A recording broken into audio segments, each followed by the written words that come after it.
All systems go. Clear for liftoff.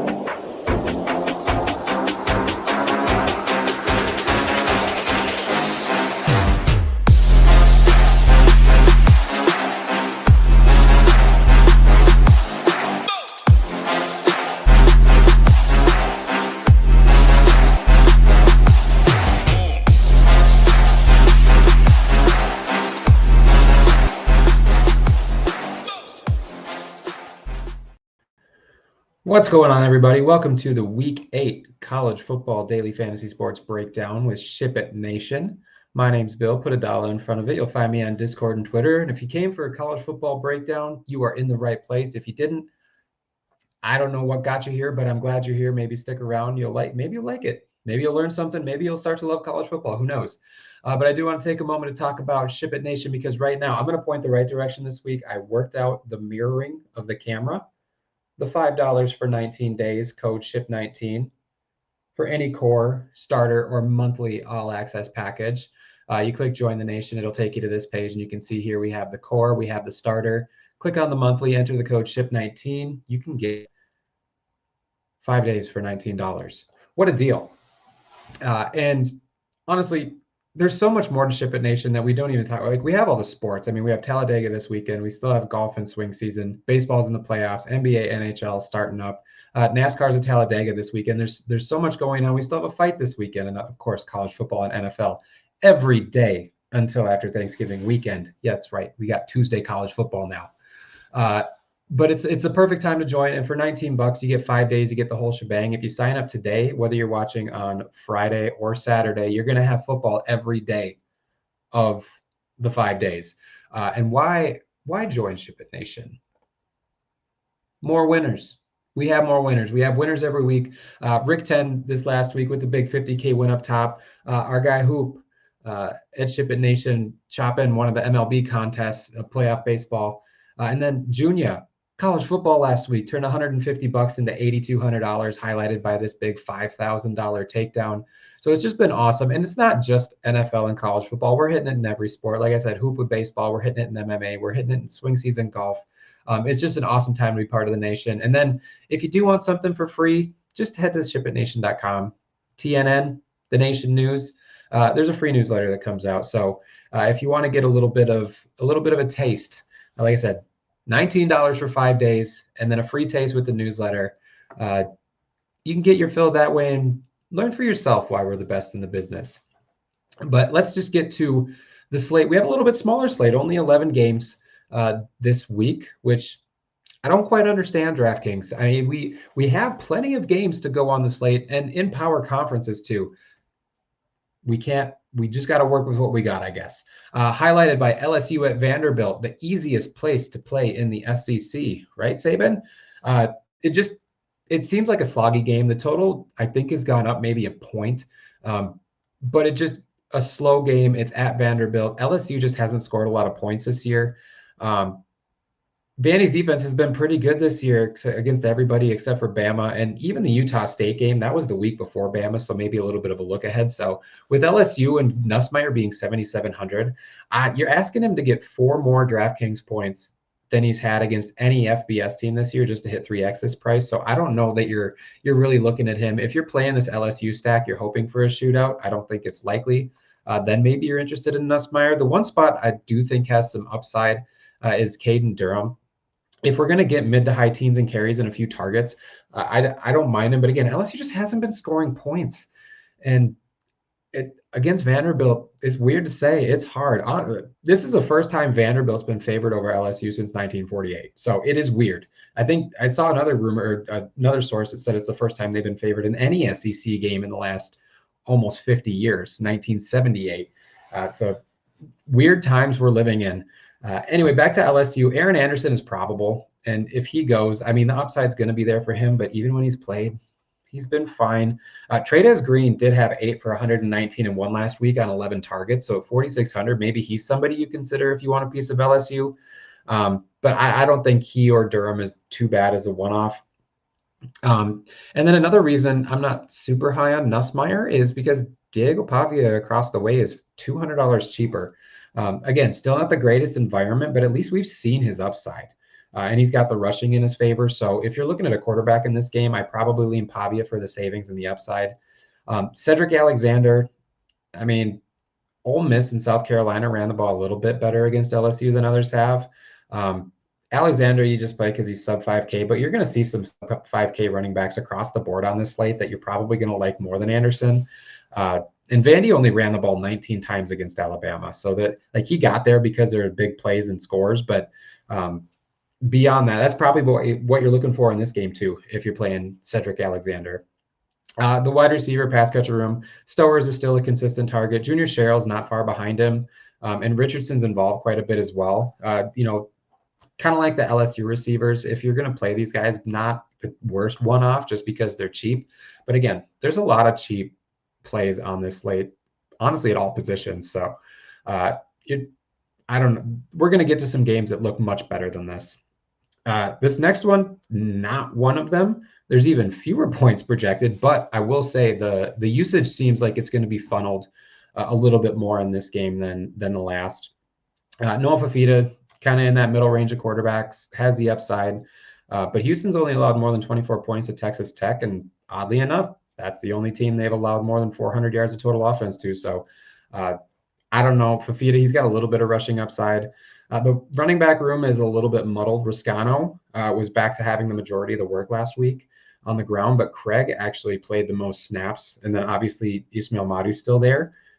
He just wasn't used to the extent we've seen. And honestly, he might be a little bit banged up, not on the report or anything, but just his production the last couple of weeks has been suspicious.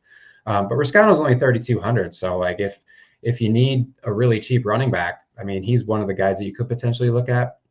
But really, I'm more focused on this wide receiver room. Chris Hunter is now probable. He was questionable earlier in the week, so I don't think I'm going to go as much to Arizona in the wide receiver room as I would have if he was out. But Chris Hudson, 30 targets over the last 3 games and a monster game against BYU. He played 79 snaps in that game, so he's going to be on the field. That's something that you want to consider for 3,900.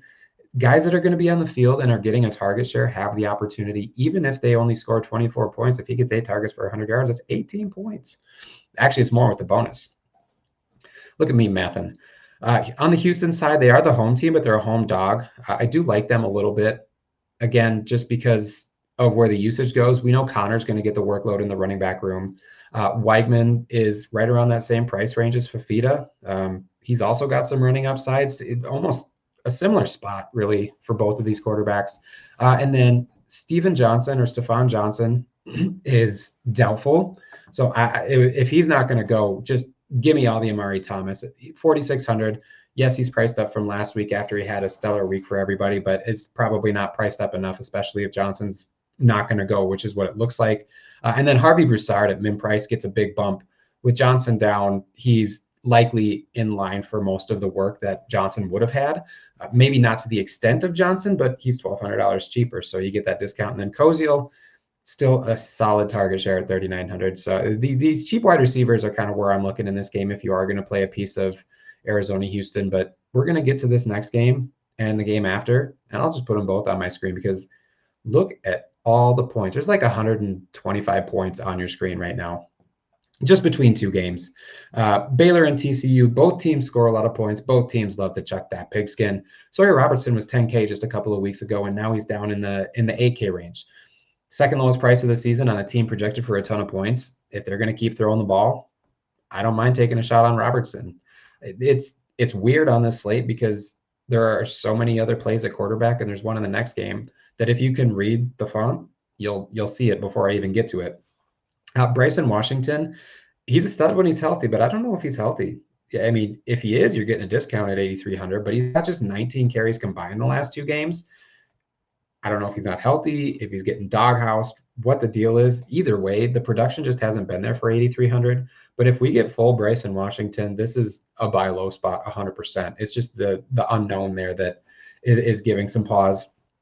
Michael Turner is questionable, so that would narrow the usage to Bryson Washington and Caden Knighton. Again, if Washington's not 100%, Knighton at 3,400 doesn't look bad. If Turner does go and we get Turner, those prices are nice. It's just we don't know at this point.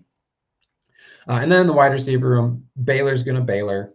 It could be any one of these guys. Michael Trigg was back to doing Michael Trigg things last game. 13 targets with 8 catches, 155 yards. But it's also Baylor again. So spin the wheel. I think Trigg is probably the safest, but Cameron, Wilson, Hawkins all had 5 to 7 targets last game. And then Kobe Prentice got his 6th touchdown in 6 games. I mean, there's upside with every single one of these guys, but the floor could legitimately be in the low single digits. I mean, you could mix and match your stacks with Baylor, or you could just play Robertson naked if you want a piece of this Baylor offense. And plenty of runbacks on the TCU side. Josh Hoover's in a similar spot to Robertson, just $600 cheaper. Baylor's defense is a sieve. If this game doesn't shoot out, my gut tells me it's because TCU's blowing them out. So I do like Hoover a little bit more than Robertson, but again, just both in great spots. Kavorian Barnes, criminally underpriced. He's getting close to first click in all formats. He's been playing upper 40s in snaps, getting a majority of the running back work since he came back. He was hurt. I mean, it took him a little bit to get going, but he had a solid game last time out. I mean, the biggest risk is that TCU throws the ball 60 times, but I mean, Barnes is going to catch a couple of passes too, in all likelihood. So love Barnes at 4,900, just a bad misprice. And then wide receiver room, I mean, it kind of similar to Baylor in a way. Eric McAllister is still wide receiver 1. He's not getting a ton of targets, but he's doing a lot with his targets, I'll say. So even at 6,300, he's got some solid upside. Jordan Dwyer is just on the field so much. It takes one bomb for him to get there. So 4,900 is a solid price for him too, just for how much he plays.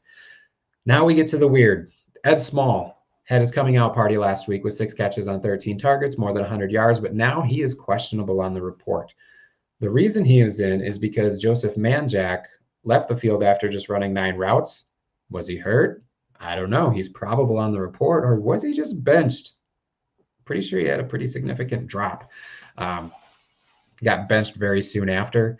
So I don't know. It's one of those deals where if we get word that one of them is playing and one of them isn't, you're probably going to love the one that's playing for TCU, whether it's Small or Manjack. If we get word that they're both out, start doing a little bit of research. I think that probably just funnels more to McAllister, Dwyer, and DJ Rogers. But we could see, is it? I'm not even going to try to pronounce his name. The guy that last time McAllister was out, maybe it'll be that guy with a long name.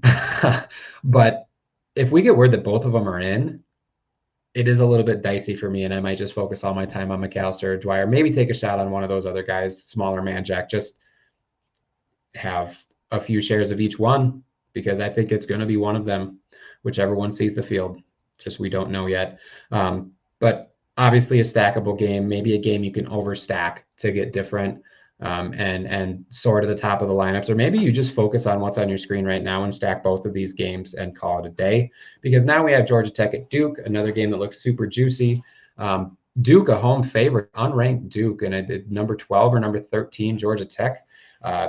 Either way, is the 7th time this year that unranked team has been a favorite over a ranked team, and so far in the first 6, the favorite unranked team is 5-1 straight up and 4-1-1 against the spread. The numbers are looking pretty good for Duke, but Georgia Tech, Haynes King, what are you doing? 8,300. It's another criminal underpricing. I've broken him down so many times this year, I don't think I need to go too deep. He should be at least 9K, if not close to 10K. And y'all remember what Jake Retzlaff did to Duke? Haynes King is a better football player than Jake Retzlaff. In the running back room, Jamal Haynes is finally down to a price where I might consider him a little bit harder, but he might be priced down because Malachi Hosley is getting a little bit more work than he was earlier in the season, and quite honestly might be the better runner. Outside of the weight game, Haynes is still getting a majority of the snaps, but I honestly really don't hate either of them here. I think the savings that you get for Hosley is warranted, and his upside at 3,900, if he can still be efficient with his running, it's definitely there at this price. The wide receiver room, just a lot of variance from these Tech guys. Rivers had his best game of the season in week 5. Then Rutherford had his best game of the season. The next game, Canyon still in play as well. They're all cheap enough that if you want them as a one-off, or if you want to stack this Georgia Tech passing game, it's definitely something you could consider. But really just looking for the rushing on the Georgia Tech side, and maybe a few shares of those top 3 wide receivers. Duke is favored. Like I said, Darian Mensah, 6,900. Nice. Is just too cheap. Is underpriced. Tech's defense, pass defense looks okay on paper, but Temple and Wake Forest are really the only two teams that have thrown on them all year. So with this implied team total of 31 and how much Duke's been throwing the ball, it's just very easy to get Mensah in your lineups at 6'9". The reason that Mensah might not have the ceiling that he normally would is just because Nate Shepard and Anderson Castle have been running in all the touchdowns. 10 touchdowns combined for these two over the last 3 games. 6 of them for Castles, 4 of them for Shepard. Shepard still does get a majority of the work, but Castle's the bigger back. So he's got a shot at more goal line touches, which, in case you don't know, increases your likelihood of scoring a touchdown if you're closer to the end zone. Moore is still in the mix, but just not close enough to the usage of the other two. And Tech is gettable on the ground. Really the only thing keeping me from locking these guys is each other. Again, a situation where I'll probably have exposure to both, but I don't know that I would necessarily go heavier on one than the other. Just depends on how my lineups are built and if I need the $2,600 in savings, because 2 to 3 touchdowns over no touchdowns, it doesn't really matter what you're priced. The wide receiver room, Cooper Barkate, still a solid option even at 6K, still getting a ton of targets. But you know who's also getting a ton of targets? Clayshawn Brown. You see the price difference. He's $2,100 cheaper at $3,900. Kind of see where I'm going here. If you like Mensah, you probably like these two guys, and you like the discount on Brown. Brown is obviously, I like him in all formats here. Another underpriced wide receiver, which I'm sure his price will catch up with him at some point. It just hasn't this week. And then Samir Hagens and Andrell Anthony are still involved, but they're not that much cheaper than Brown to where it would, you pivot to them because you think they're going to get the touchdowns, or if you get them to get the touchdowns, then you're in a good spot. But it's Brown and or Barkate with Mensah. Take your pick with these running backs. This is a very, very stackable game as well. Washington at Michigan. Washington an underdog, traveling 3 time zones. It is a real stat, although UCLA beat the brakes off of Michigan State. I think I might have even mentioned that last week, but it is a thing. But I think it's going to be a good real life football game. Looking at the points, potential for it to get sneaky, another touchdown, and we're talking close to the totals of those other games.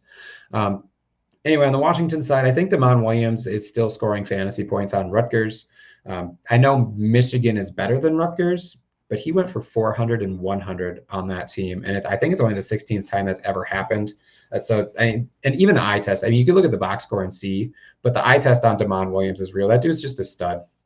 And other than Ohio State, he could probably cause a ruckus for any defense. And at 7,900, Michigan doesn't scare me enough to disregard that price.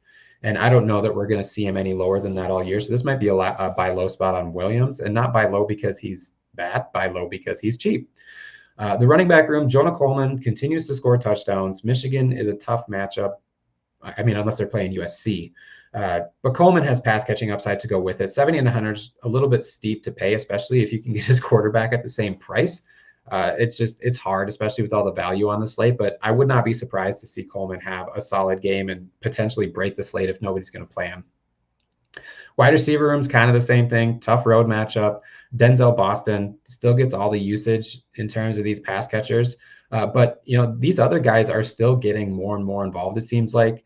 Desmond Sears Roebuck, Decker DeGraff, Raiden Vines Bright like a diamond. Man, I had that all teed up and I still almost said shine bright like a diamond. That's Rihanna, in case you all don't know, if you're not cultured.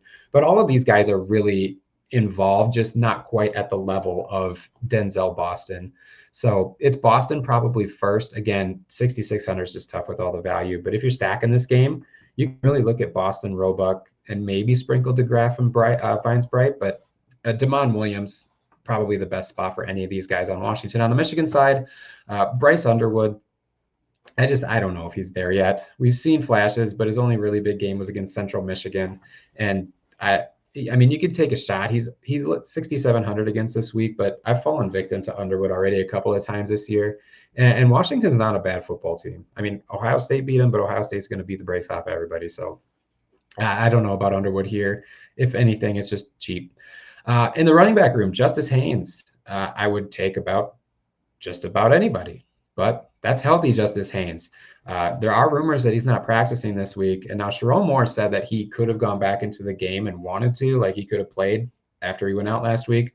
But if I remember correctly, and I think I saw a tweet about this, he also said that about Will Johnson last year before Will Johnson ended up being out for the season. So take it for a grain of salt. So if Moore says that he could have gone in the game last week, it might be a sign that Haynes could be done. I don't know. If Haynes is in, do you still consider him at 8,600? If Haynes is out, Jordan Marshall's pretty good at football too, and he's only 4,200. That's less than half the price in case you can't do math. I will do it for you because I'm pretty good at quick math like that. As long as it's not long division, I can do it pretty quick. And then after Marshall, I don't know if they'll still work into running backs. Kuzdal did get a little bit of run last week after Haynes went down, so he'd be the next guy up, but I just don't know if I'm that interested. And then in this wide receiver room, McCulley's still the number one wide receiver, but freshman Andrew Marsh has really come on strong, and he's only 3,900. He started against USC. It's really those top two so far. Marlon Klein just hasn't come to fruition yet. I thought he was going to be a lot better, and maybe he's still not 100% healthy, and that's why.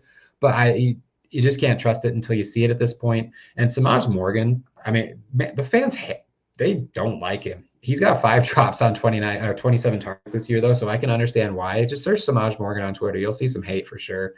But the thing is, this is just a theory. This is just a gut feel. If Justice Haynes is out, maybe we'll start to see Samaj Morgan work out of the backfield a little bit more, which would be good for Samaj because you don't have to catch the ball if it's getting handed off to you. And I mean, he could still drop it, but it wouldn't go in the books as a drop. It would go in as a fumble. So his drops would look better. He wouldn't have as many drops this year. Anyway, that's just a hunch. And I mean, if that happens, there's some steam about this guy, Jamar Browder, another true freshman. And I mean, honestly, could he be Andrew Marsh 2.0? I don't know, but just remember the name Jamar Browder. There's been a lot of talk about that kid at Michigan. So I wouldn't be surprised if he sees the field as well. But just McCulley and Marsh are the two guys I'm mainly looking at if you're playing this passing game at all. And I don't know if I'll stack him with Underwood. Oklahoma at South Carolina. John Mateer is back, and he's not facing Texas, but he's also priced like John Mateer's not facing Texas at 8,100. Another just sloggy game. If we get normal John Mateer, 8,100 is probably still underpriced for him. I'd probably play him until he's 10K, but he does have that brace on his thumb and it's on his throwing hand. So there is some concern there. I don't think he's going to have a floor like he did against Texas, but again, just the game environment plus the way this slate breaks down. Another potential slate breaker, honestly, though, if he's at peak performance, South Carolina's not a good football team. It's just a matter of these two teams being pretty slow. Torrey Blaylock's actually in a pretty good spot here. And a solid pivot off of some of the other 4K running backs because you can run on the Gamecocks. And 5,300, because it doesn't have a 4 in front of it, seems way more expensive than those 4K running backs, even though Barnes is 4.9, it's only $400. It's just that first number makes a big difference. But Jaden Knott, he had that usage spike, but that seems to be more of a mirage than a trend. Javante Barnes is doubtful. So, I mean, who's left? Xavier Robinson, you could probably see some run, but Torrey Blaylock's the guy in this backfield right now is what it appears. In the wide receiver room, Keontae Lewis is doubtful as well. So I would not be surprised to see Giovanni Gibson start this game. He had an increase in snaps, increase in routes last week. And some of that was because Lewis is down. But again, they said he was like the next big wide receiver, maybe the next CeeDee Lamb. I don't think his game is necessarily like CeeDee's, but in terms of star wide receivers at Oklahoma, that's just what the talk out of camp sounded like before he broke his leg. Again, all talk, but coach basically said he's unguardable. But as it sits right now, it's still Burks and Satania. Those are the guys that you're looking at in this wide receiver room, and they're also both cheap. But I am not going to be afraid to sprinkle in Giovanni Gibson, especially if we get word that he's starting. Really only looking at the Oklahoma side in this game, though. Sellers is a shell of himself this year, maybe not 100% healthy. This running back room's a mess. I thought they were going to start to go to Matt Fuller more, who seems like the better running back, but it's Faison. Faison's still getting the work. He's still getting the snaps. And then Vandrevius Jacobs just angered me last week. Of all the guys I played on that slate that South Carolina was on last week, he was the one where I'm like, this seems like a trap. And it was a trap because South Carolina is not a good football team. these are all just dart throws. You're hoping for touchdowns. If you're looking for anything, Brady Hunt might be the safest play because he's a tight end and has the shortest average depth of target, so Sellers doesn't have to throw the ball as far, but that's about it for me. I'm not looking much at the South Carolina side with an 18.5-point team total. Texas A&M at Arkansas. Hey, points again. Good. We didn't stray away from the points for too long. Marcel Reed, probably underpriced. He's in a great spot here. Arkansas is giving up 31 or more points to every team not named Alabama, A&M, or Arkansas State. And last time I checked, Texas A&M isn't named either of those things. And with that, they've given up at least 350 yards through the air or 200 or more yards on the ground. Sometimes both. Reed can do both. He can throw and run the ball. 8,500 is not a scary price at all. In fact, like I said, is probably a little bit underpriced. Running back room. Le'Veon Moss is out. $4,400 Reuben Owens.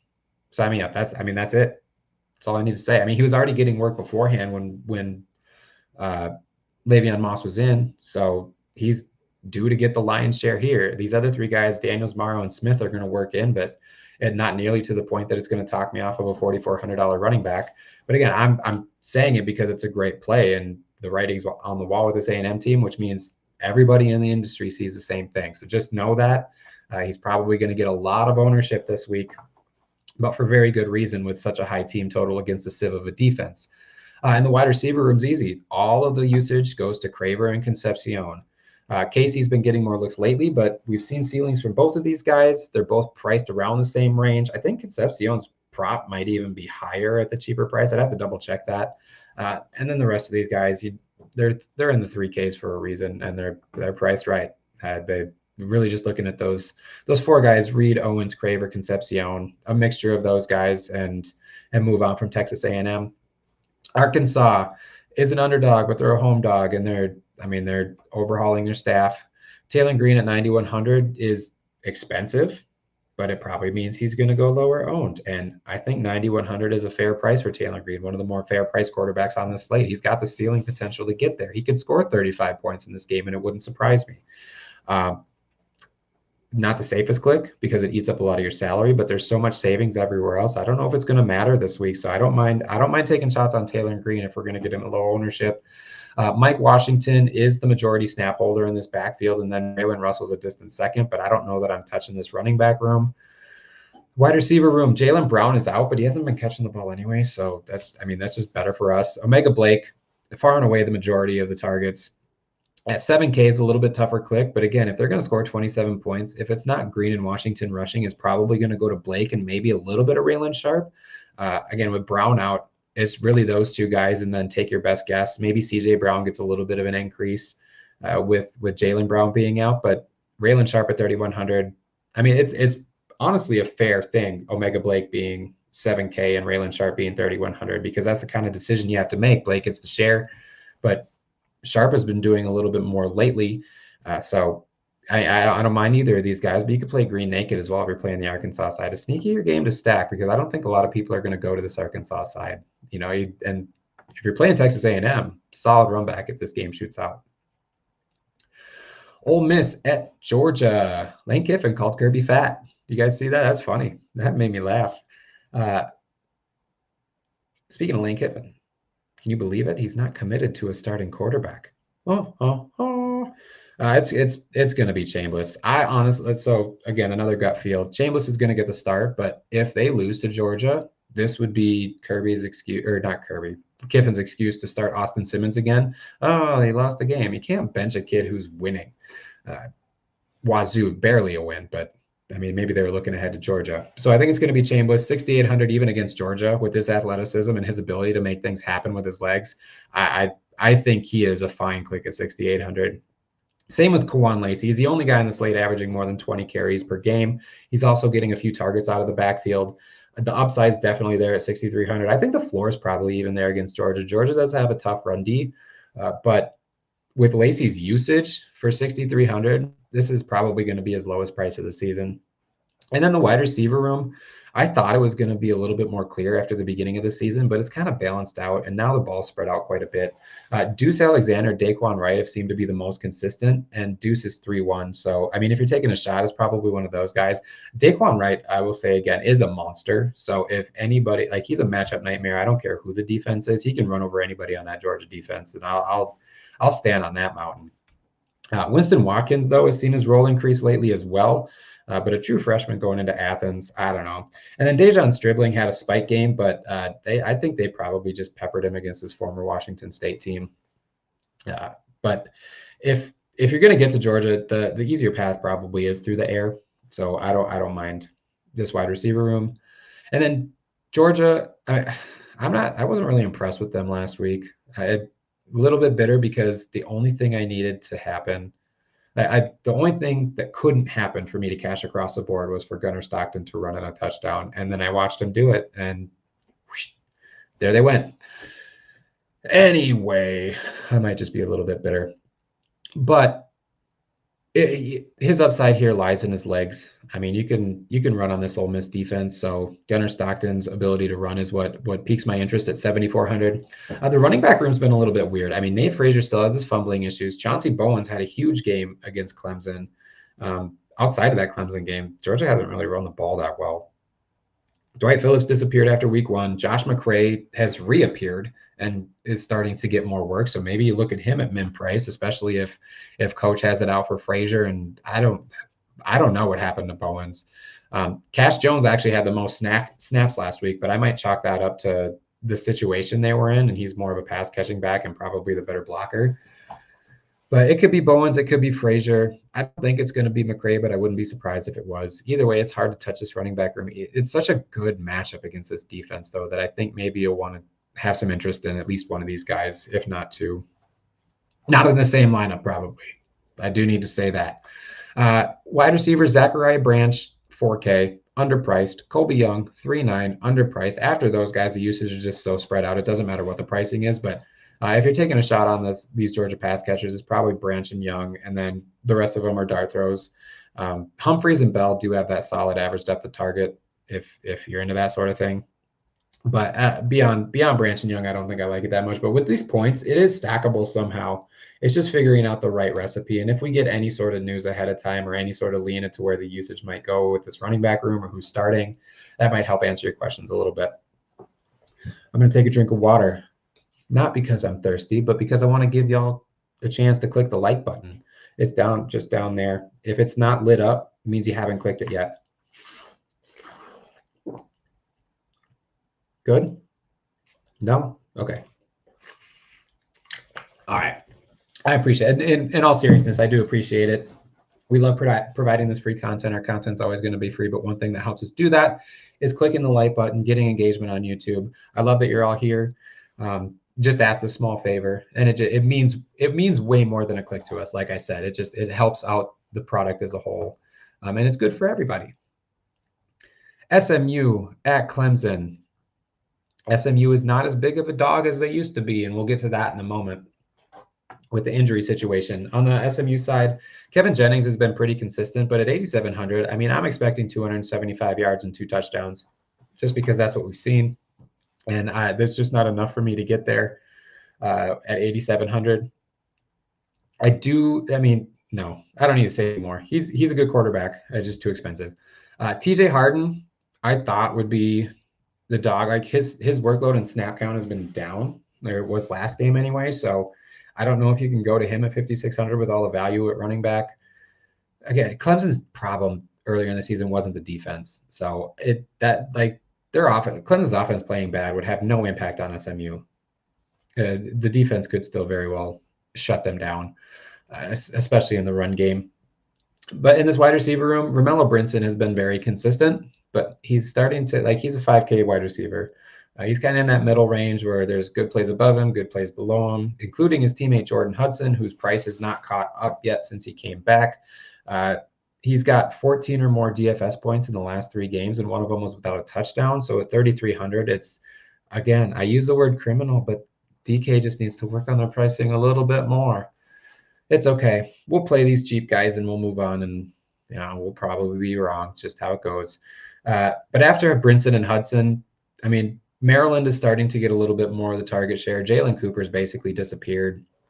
So Hudson's really the first guy I'm looking at, and then Brinson would be the second. I don't know how much more of SMU I want.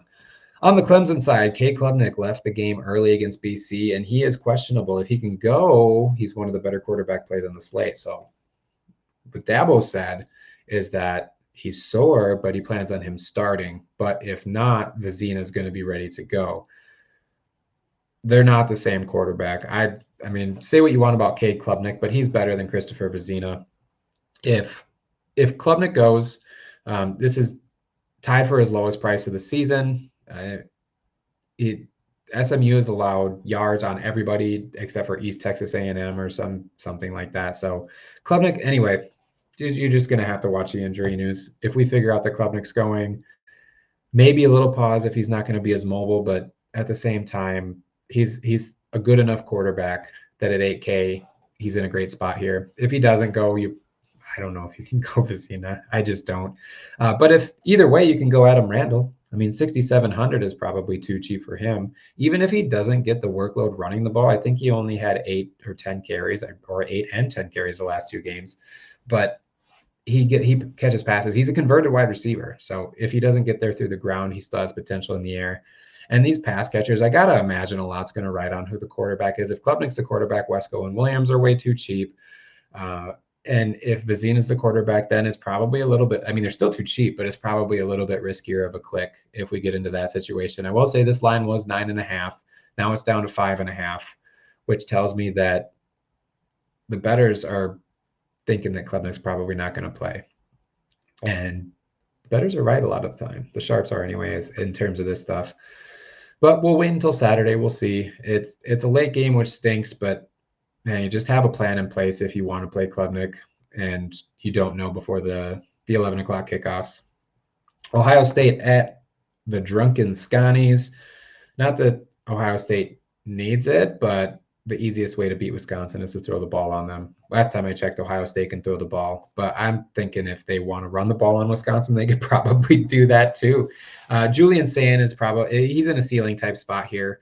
It just, does Ohio State want to throw? Maybe this is just to get pump him up a little bit. Midway through the season, it can be easy to start to get into a lull and, sleepwalk your way through the rest of the way. But maybe this will be like hey, go throw for 400 yards and 4 touchdowns.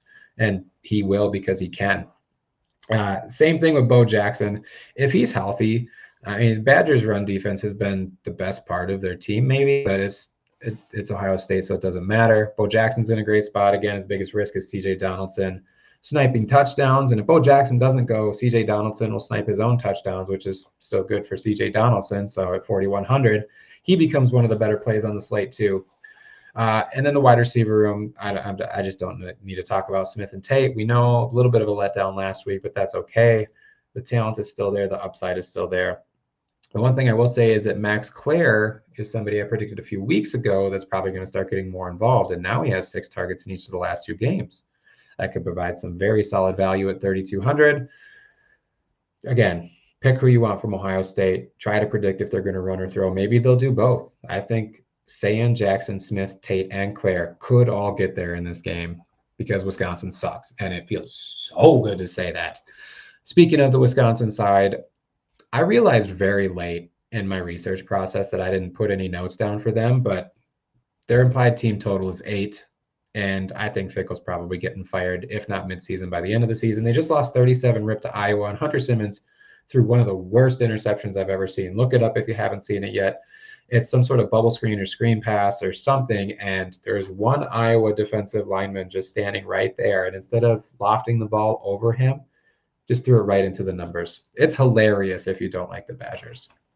Anyway, good luck if you want to play any Wisconsin guys. Texas Tech at Arizona State. I haven't talked enough about injuries yet, so we're going to do it again. There's a couple of question marks on both teams with the quarterbacks. Baron Morton is one we're watching a little bit closer because he's listed as questionable. If he can go, I mean, 7,600 is a pretty juicy price for him. But if he can't, Will Hammond's $400 cheaper, and he can run. He's got a lot more rushing upside than Baron Morton does. He just doesn't have the arm. So I think a lot of what was the passing production could shift to the rushing. So if either of these guys, I think if you want to put Morton in as a placeholder, and then if we get word he's out, you can just shift over to Hammond. I think that's a fine method, especially with a high team total near 30 points. And then run, don't walk to lock in Cam Dickey, right? I mean, 7,700. Last week was his first 100 game of the season, and just 100-yard game of the season. It just happened to be 260 odd yards and touchdowns. We did find out after the fact that Jacoby Williams was limited in practice leading up to that game. So we'll have to see if he's limited again, where he's going to end up on any report as the week goes on. So might see a little bit more balance in the backfield if Williams is back. But if we get any word that Williams is going to be limited again, or if he ends up being out, then we go to Dickey again. I think that's a great plan. Wide receiver rooms, all of these guys. I mean, Virgil and Douglas have been the target getters most of the season. Terrence Carter's in the mix. Coy Eakin not only put up a goose egg last week, but he didn't have a single target. I'm not sounding alarms because they had such a domination on the ground. And that obviously the QB situation plays a role. But if nobody's going to be playing Coy Eakin, 4,700, I'll play him. If he's going to be 1% owned or less, give me Coy Eakin and he'll get 3 touchdowns and I'll be dancing in the streets naked. I will say that when Hammond came into the game, Terrence Carter got a majority of the targets, and then Douglas, Virgil, and Dickey were the ones who scooped up the rest. But I think a week of preparation, Texas Tech probably knows what they're going to do at this point. And if Hammond has more time to prepare as a starter, that could change things a lot. Arizona State, Sam Leavitt has been a full participant in practice this week. So it's a sign that he's going to play. He's also listed as probable. The Tech's been a tough matchup this season. The line opened up at 11.5 in favor of Texas Tech. Now it's only at 7.5. So it feels like Leavitt's going to go and Morton's probably not going to. So I think we can be a little bit more confident in Leavitt. But do you want to play a guy in a bum ankle at 8,800? He's got Jordan Tyson in his wide receiver room. So even if he can't run, he can certainly get there through the air. It's just, again, a tough matchup. Same with the running backs. Another tough matchup. Raleek Brown's priced up. One of the higher priced running backs on the slate, but he might be the only guy back there. Kyson Brown's going to be out for an extended period of time. Kanye Udo is on the report. He's probable, but either way, I think it's going to be the Raleek show. The one thing is, like I said, Texas Tech defense has been pretty good. They've only allowed one player to get 50, the highest rushing I think they've gotten is 59 yards, and that was a quarterback, and no running backs gotten over 53. But Raleek Brown's also the second most targeted pass catcher. So his upside is going to be there even if they can't run the ball. Jordan Tyson doesn't care who's playing quarterback. He's getting targets. He's getting more than 12 a game, and he had 16 even with Jeff Sims in. He might be happy that Leavitt's back, though, because he only caught 8 of them, and I'd imagine that Sims had something to do with it. Malik McClain is the next most targeted receiver, but his catch rate is 27%. And I don't even really need to go through these Arizona State pass catchers beyond Tyson because it's Leavitt, Brown, and Tyson if you're playing Arizona State. Again, if Arizona State can keep it close and this turns into a shootout, another game that could sneak up on us in the afternoon, that, slate breaking upside, I think. But we'll have to watch his quarterback situation and Jacoby Williams too, because if Williams is healthy, 5,200 is a steal. But that's a slate, 11 games again. So again, like with all these injuries, like I always say, have a plan in the afternoon. If you're going to play a guy, or if you want to play a guy, and we're not going to get the injury report in time for lock, just make sure that you have a plan to swap off of him if you need to, or swap on to somebody with the injury news that comes in. But we're going to end it as we always do with rule number 1. College football is fun. Enjoy the process, enjoy the sweat, enjoy watching college football on your TV, and the fact that we get to play fantasy college football on DraftKings, FanDuel, whatever, or the prop ones too. Just be thankful that we get to do all that, and be thankful for each day. Don't take a single day for granted. We don't get enough, and we never know when our last one's going to be. That's going to do it for the Week 8 college football show. I will see you in the streets this weekend. Let's go out there and ship one for the big guy. What do you say?